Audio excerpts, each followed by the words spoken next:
Weddings should be memorable, but not for the groom's lack of style. That's why our friends at the Black Tux rents suits and tuxedos that you'll love wearing at your wedding. So if you wind up getting featured on a list of 23 epic wedding fails, or say your reception table catching fire, your DJ playing Let's Get It On during the father-daughter dance, at least you know you'll look good for your close-up. Listen, guys stress about weddings too. Me, I've never been married, but I've had to rent quite a few bad tuxes in my day. Those rental stores, they're just renting you a penguin costume for the day. It's uncomfortable, it never looks right, and that giant bow tie, that's got to go. It's a big day. You got to have some style. So go to theblackTux.com. Check out their tuxes. Let me tell you, now you're dressing in style. They've even got a groom's guide with helpful tips for the groom who might be feeling a little overwhelmed by the whole getting married thing, if you know what I mean. But the best part about the Black Tux is that they have an easy online ordering process that brings your suit or tuxedo straight to you. Just pick a style at theblackTux.com and request a free home try-on so you can feel the fit and quality before you commit. And if online isn't your style, they have showrooms all over the country where you can find your fit and plan your look. From there, they'll ship your order 2 weeks before your wedding so you can check it out one last time. Talk about commitment. Over 5,000 five-star reviews across Wedding Wire, The Knot, and their own website. They all agree you won't find another rental experience or designs like the ones you'll find at the Black Tux. Grooms, if you want your wedding to be remembered for the right reasons, visit thebblacktux.com/listen. That's thebblacktux.com/listen for $20 off your purchase. Walk, don't run to thebblacktux.com/listen to find a look for you and your crew. Thebblacktux.com, formal wear for the moment. It's the E-Commerce Minute, your daily dose of e-commerce, tech, and retail news with your hosts, Bart Mraz and John Suter. The E-Commerce Minute is a production of Sumo Heavy, a digital commerce consulting firm in Brooklyn, New York, and Philadelphia. Find us on the web at sumoheavy.com. It's the E-Commerce Minute, episode 366. In today's episode, 9 brands come together under one roof in Brooklyn shop. Hi-O, a new retail concept in Brooklyn, is testing the idea that consumers will find value in discovering new brands through a brick-and-mortar experience. The concept brings together 9 brands, including 8 international brands, many of whom are making their U.S. debut. The concept opened earlier this year in City Point Shopping Center in downtown Brooklyn, New York. Hi-O is owned by Direct Brands Group, a business formed in 2017 to serve as an intermediary for international companies and e-commerce brands looking to open bricks-and-mortar locations in North America. While many international brands are eager to gain share in the U.S. market, waves of store closings and bankruptcies add an air of trepidation to the mix. These micro-mall concepts offer to hedge the risk for brands, giving them bricks-and-mortar exposure without the high fixed costs associated with opening their own retail store. Hi-O is aiming to expand beyond New York, opening a pop-up in Toronto's Sherway Gardens Shopping Center and looking to expand to several additional locations in 2019. The timing is right, as there is a record amount of commercial real estate going dark in 2018. But Hi-O isn't the only player in the space. Macy's is testing a similar concept with their Market at Macy's, allowing international retailers to buy display space on the main floor of several prominent Macy's stores throughout the country. And there's Bulletin, a social impact-oriented retailer that curates items from small, female-owned companies with 3 stores in the New York metropolitan area. While each of these competitors focuses on providing bricks-and-mortar solutions, Hi-O seems uniquely focused on introducing customers to new brands, which they're hoping will pay off in the long run. And I have to say this, Hi-O! Hi-O! Oh, I know that was coming. Hi-O! That was definitely coming. Well, this is interesting. I think it's. Do you think it looks like more and more brands or more and more places want to do this? Yeah, I mean, we like I mentioned, we've done other stories about these curated retail concepts, and I think this is something that's going to catch on. I really like this because, again, it gives someone who had to have the hopes and dreams of opening a bricks and mortar store, but do not have the deep pockets. They can pool their resources and do it. And as long as they do it in a tasteful way, it's a home run. The way that it wouldn't work is if you kind of diluted some of the brands, or if you had an odd mix of brands.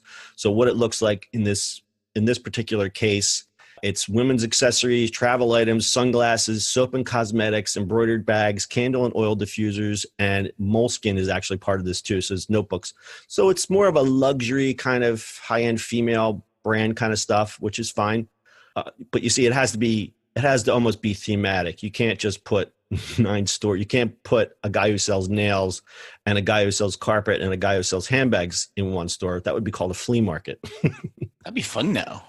Yeah, well, they call that a flea market. And that'd be amazing now. Think about it.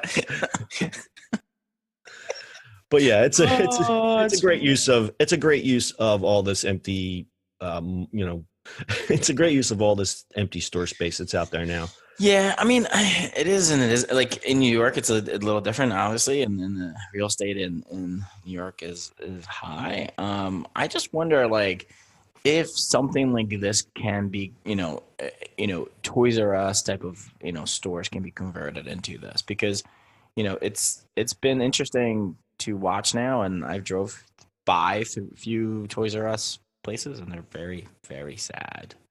Yeah, and the only bright spot is they become Halloween stores for a couple weeks, and then they close, and then they become Christmas decoration stores, and then they close. And I think there was a guy around here that he was running holiday bookstores in closed.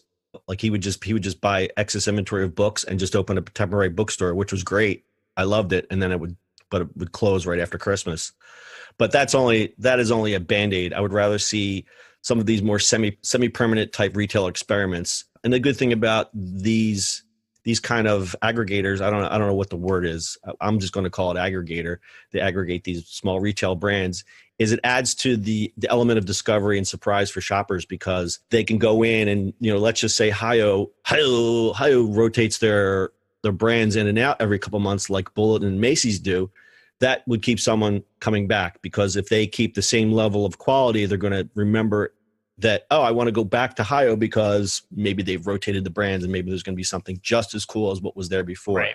The stumbling is if they start putting stuff in there that's not so great, which, they probably wouldn't do that, but that would be their stumbling. I mean, you try stuff out, right? Sometimes it doesn't go well or you just don't have the same kind of thing. And I don't know. I think that's the beauty because it's very experimental. So it's not noted what kind of leases that he signs these brands to, and they're looking to expand. Like the first one, it says it was only 1,900 square feet, but they want to do 5,000 square foot concepts of this. So it would probably be double, triple the amount of we'll call them vendors within there, which would be really great. It's kind of like a mall within a mall.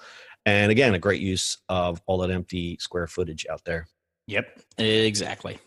And they're getting a lot of interest from real estate landlords, obviously, because we're seeing the transformation of malls. A lot of malls, what's happening now, and unfortunately, my Sears around that I grew up with, that's finally closing. All these, big chains are going away. And the mall operators are struggling to figure out what to do with all that space.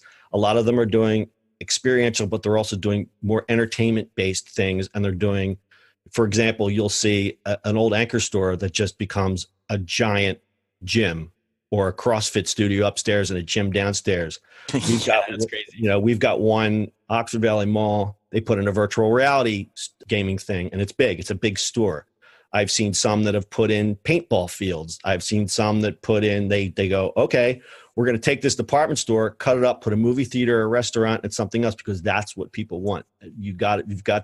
Everybody wants to have the experience now. Like we talked about the Walmarts, they're converting the Walmarts into destinations. People want destinations. I think the era of just going to a mall and going shopping and then whatever, I think that's kind of it's kind of coming to a close. I mean, if Toys R Us thought about it before, they could have done some gaming and some stuff like that where they could be a toy company, Yeah. Walmart's doing a lot of experiments with toys this year. I think this was a real big opportunity for all the other chains like Target and Walmart to really pick up the slack that unfortunately Toys R Us left. We'll see the numbers after the first of the year, but great opportunity for experimenting in bricks and mortar retail. All right. You got anything else? No, that's it, my friend. All right. Full show notes are ecommerceminute.co as well as past episodes. If you'd like to give us a shout out or get in touch or make a comment or send us some praise, go on our social media. We're at Sumo Heavy just about everywhere. Or you can send us an email at hello@sumoheavy. We'll get it, and we promise we'll read it right away and get back to you. E-commerce Minute for today. We'll see you on the internet tomorrow. Hi-yo!